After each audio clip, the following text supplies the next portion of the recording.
Right, muri yeZimbabwe kusangana kwatiri kuita zvekare pano paHadzirare 263 pano pachange chikuzivisai manews updates ezvo zviri kuitika munyika yedu yeZimbabwe. Kana uchiri munyowani pathis YouTube channel kusubscribe mahara utina on that notification bell kuitira kuti pandinoramba ndichidzoka neamwe manews updates uchange uri wekutanga kumawana. Muri yeZimbabwe first update iyo yemitumbi vashakabvu vakaurayiwa kuGuruve. Vaurayiwa vanhu ava vakaita zvekufukunyurwa nemapurisa, vakawanikwa vari pasi vakafushirwa. Audio iri kutenderera. Credit this audio kune Zimbo Live. So da kusiye muchinzwa audio, pedzonzwa audio tazvaunofika comment section. Pasi muno muZimbabwe nyika yashata. That we need this video. Hama dzangu Zimbabwe we. Pachimbani pafukunurwa 2 apa mutumbi. Pafukunurwa 2 mutumbi zvaizvozvi.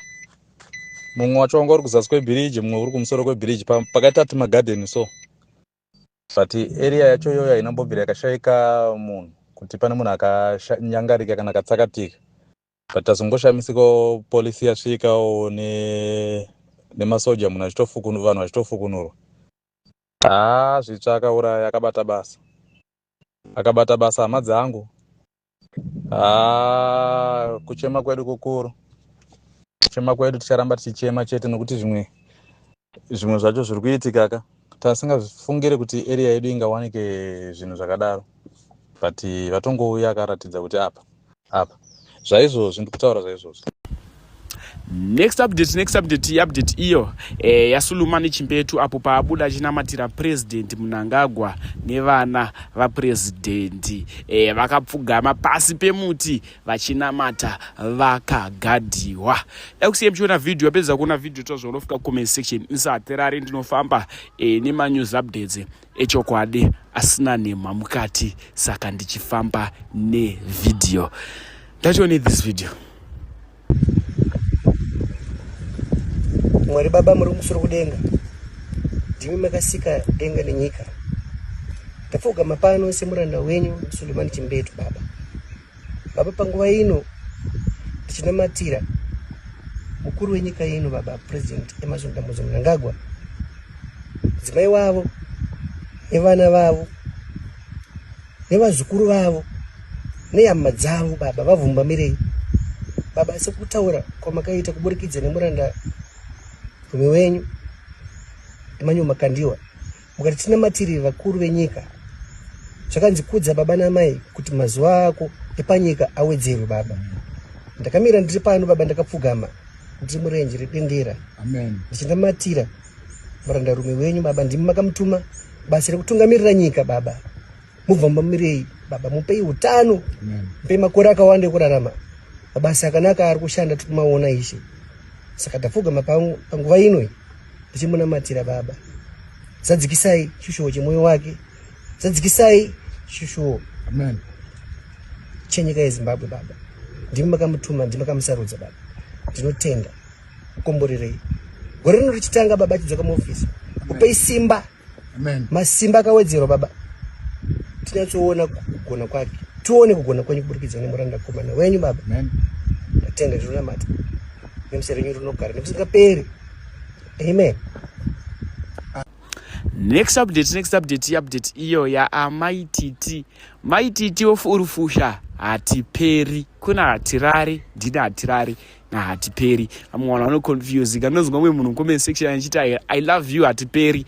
Aiwa indonzi hatirare, iye anonzi hatiperi, the best designer munyika yeZimbabwe. So maititi wabuda wachiti aiwa hakuna munhu akadaro.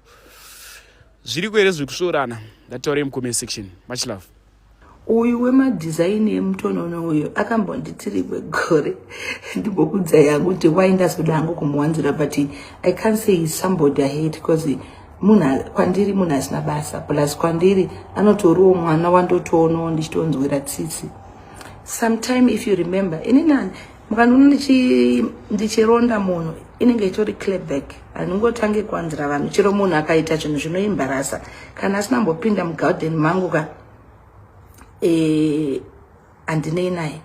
ndosaka makaona kuti even pakaitika embarrassment yese hamuna mbondinzwa ndichibata vana vaibhosa vana chavakanditadzira ndakada kubata designer because designer sometime back padakakuenda kwaOla muchaziya Ola kanditi you are a socialite ndikamuti no I don't like that word because munhu wese akungomuka chifti socialite. Do you remember?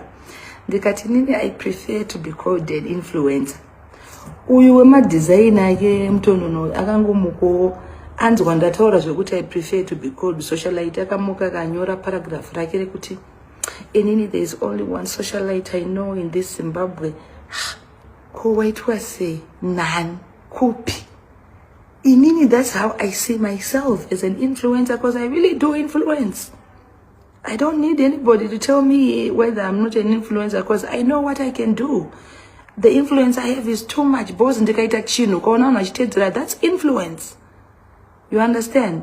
So akamuka kanyura muraba dada wake wekundidhisa anakobvera ndakataura word ndakanyarara ndakatomunyara because before that remember kambinge futamboya kupage kwangu wa commenters na basa ndikamuti tinotamba tezere because asi munhu andotamba naye because andina zera naye anditodi kutamba naye because andina chekuti ndingati ndotamba naye on what grounds, like what does he have that I would need to be a friend or any connected to him. Vakangonditira mazuva ndakabva kujeri ndakatomboda promote ndika akanditira mahovhorosi aya emujeri aya, you know mahovhorosi atata kapfeka kanzi not guilty kutoda kutompromote, then later on akangoerekana kundikandira mamissiles because ane vanenge achitamba navo vanenge achida kuita sekufadza ndikangoti bo. So to me angari munhu kuti inini aticrossirane machi malines. Saka uzoona ndakumuseka paka inye kuto clap back yake yechinhu chaakanditira mazuva acho naiwaya kumuudza kuti you can be humbled in life, don't think une yese. In this life, you can be humbled, you can be a humbler, but otozoona kuti a humbler can be humbled. Calm down, especially when munhu akasimuka nemazita evanhu because kuti tito wakasimuka nezita rako kateti chitonyeba. Uri munhu akasimuka nemazita evanhu and you think you have arrived, you think you are all there. Pese pawakutaura zvokuti anzi ndandina Chris Brown dzanhema dziya. Because a person like you, dai akanga na Chris Brown ku background, tingadai takaona moto nemapikicha. You are so full of yourself, like you think you have arrived because une mamwe celebrity in Zimbabwe wanotamba nawo. That doesn't make you anybody.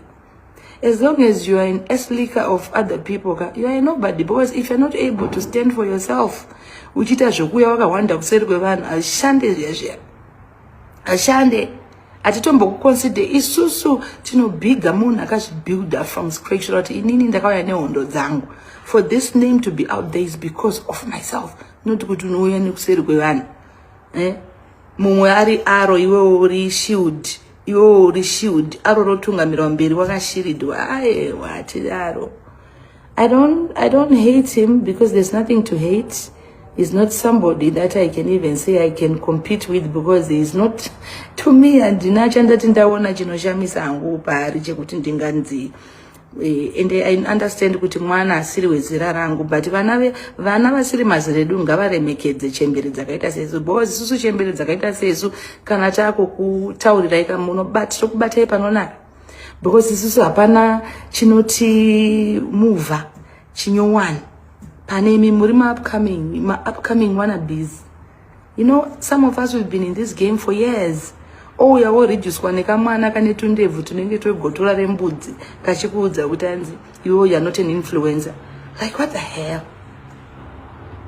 Like what do you know about influence? Munhu anongosanganisa masaga womabatanidza and then now you think you ever. No. Isusu mastedo anokudzwa nevanhu zvazva zvokuti ndoya ndiri kuseri kwembinga kana ndiri kuseri kwani akakudzwa nehondo dzedu. If you ask you to who is my teacher, this woman stands for herself. A woman who has lived a life, who has been through thick and thin, hell and back, but she's standing. What is a designer? A designer is somebody who thinks he has arrived because he makes outfits for some certain individuals and now he thinks he's all that. If we remove those people, who are you?